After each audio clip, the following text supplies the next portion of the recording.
What's up, Gooners and Goonettes? Welcome back to the channel. Today I'm diving into another adult visual novel. Today we have Once in a Lifetime. Now this game generated a little bit of buzz when on the site that I use called, I believe it's pronounced AVN. It went free to play, so I was a little bit curious about it. A couple other people were curious about it, but I went through, played it all, and then here's my review for the full game. So let's start off, of course, in the beginning about the story. Once in a Lifetime is set in a world where fantasy and reality kind of blur together, taking the player through an immersive tale kind of love, lust, and choices that matter throughout the game. You play as the protagonist who caught a series of unexpected and life-changing events, and the game is filled with mystery, romance, and of course a lot of mature themes, as we fucking love.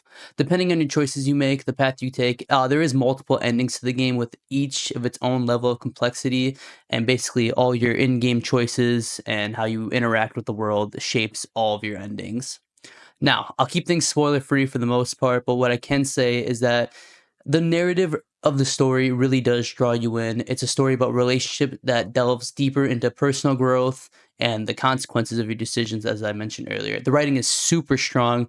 The dialogue feels supernatural, which really helps with the immersion of just feeling like you are the character and also in the game. The story isn't crazy deep or crazy long for that matter. Without any spoilers, it is kind of a mystery catch 'em game. Like I mentioned earlier, you are trying to find a mystery of this demon guy, I guess is the best way to describe it.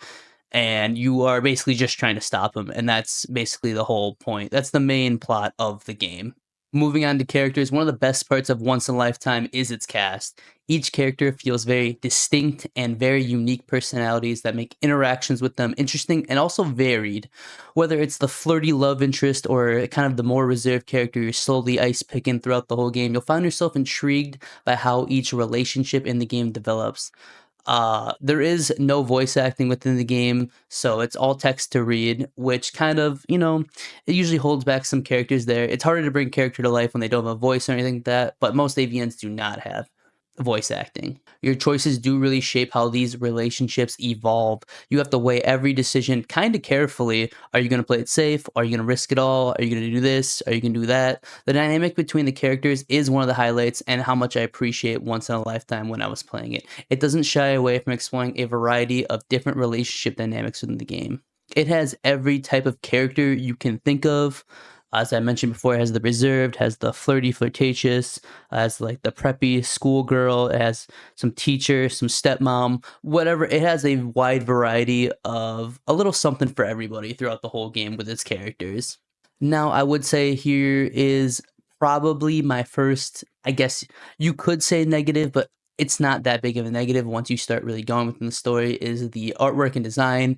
The design, quite bluntly, looks like some of the background does look like just like an old PS1 background, There's not much to it, and the character designs are a little wishy-washy, little blocky, little pointy here, there, which is fine for the most part. I know the author of this, which is, I believe his name is pronounced Caribdis. This is his first game in the genre that he made. For a first game, I will say the graphics and everything and the scenes are very well done. For a first game, this is an absolute A+ effort for a first game. He's also very well known for his other game that I will review later on this channel, which is I always fuck up the name. Interium. But that game will be reviewed later. And I will say the design of all the characters are very distinct and unique. Each love interest or character within the game has a lot of their own personality, their own style in which they dress and what they look like and how they act. So the art and the design in that factor is very well done. All the costumes, everything very well done in this game. And then we come to the animation, where the animation of some of the mature sex themes or sex scenes in this game are very well done, and it is one of the highlights of the game, one of the top highlights of the game. The rendering, there is no lag between each scene. If you're, say, you were doing a three-way or just solo on solo or just a masturbation session, there is no tearing within it. There's no lag within it. Every scene is very fluid, and the animation is very well done throughout the scenes. And then when you go from one animation to the next animation, there is no tearing. It is absolutely brilliantly done. Now, when it comes to the adult content and the mature themes that I'm diving into now, obviously the game does not shy away from it. If you're someone who enjoys a more adult orientated story, I guess is the way I could put it, it has older characters. The game delivers on that front. The intimate scenes are graphic, but they're not too graphic. They're nothing crazy, but they do serve a purpose in the context of the narrative most of the time. And to help, honestly, some of the scenes, sex scenes, adult content do help build the characters and the relationship and their emotional connections within the game. That being said, it's definitely not for everyone. If you like a laissez-faire type game where there's not a lot of hardcore, there isn't a lot of out there, not a lot of taboo stuff outside of like a stepmom per se. It's very laissez-faire in that aspect. So if you don't like the more, I don't want to say boring side, but like some of the more niche things, then this is probably not the adult scenes that you were looking for. It's a very slice of life when it comes to the scenes and the story within the game. But that plays very well into the adult content in this game because it is balanced with story. And that's important to know because it's a key part of the game's true identity, I believe. Now, some of the little things within the game as well that I look for personally is the comedy aspect of the game. You know, can the comedy sometimes stand on its own? And in this game, absolutely yes. There's scenes, there's some comedic timing, there's some great jokes within it. One of my favorite characters, his name is Stabby Mike. If you know, you know. He really helps bring the world and build around in that sense where, as I said before, as it is a slice of life, it breaks up those serious moments, the boring moments, you know, just everything in between, everything that's important or boring or mundane or exciting is there's a great character world and great world building within that always keeps you engaged within the story. And I always appreciate that because sometimes you be clicking through, you be slamming the space bar, slamming your clicker or whatever, just trying to get through the boring parts. Maybe you don't really care. But this is the type of game where you do like to read all the dialogue of the world that's around you. Because if you click too fast, you know, you might miss a joke. So it's great in that aspect where it keeps you immersed at the right amount of level that you want to be immersed in.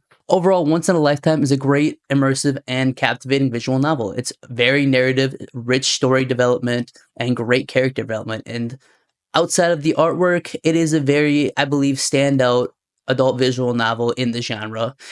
If you're a fan of just making some meaningful choices that affect the outcome of your story, I truly believe you will love this. If you like a slice of life, I've been hammering home, you are going to absolutely love this game. However, if you don't like the more traditional family friendly stuff, more niche, slow paced, sexual scenes, then this probably isn't for you. Overall, out of 10, I give this game a good 7.75. Like I said, the guy who made it. It's his first one, and now he's working on one of the most beloved games in the AVN category, which is Interim. Interim. I still don't know how to fucking say that name. It has been raved and reviewed by Gooners and Goonettes around as one of the best AVNs. So this, as being the first step into the category of AVNs, I believe he actually crushed it. And this is a great, great work of art if you need to. It's not too long. It's not too short. It's not too hot. It's not too cold. It's more on the colder side, but so that's my review of Once in a Lifetime. What did you think? Have you played the game or you think about giving it a try? Drop your thoughts, comments, any hot takes, anything I missed that you liked or didn't like within the game. I hope you enjoyed the video. Please don't forget, like and subscribe. Thank you for watching. I'll see you in the next review, Gooners and Goonettes.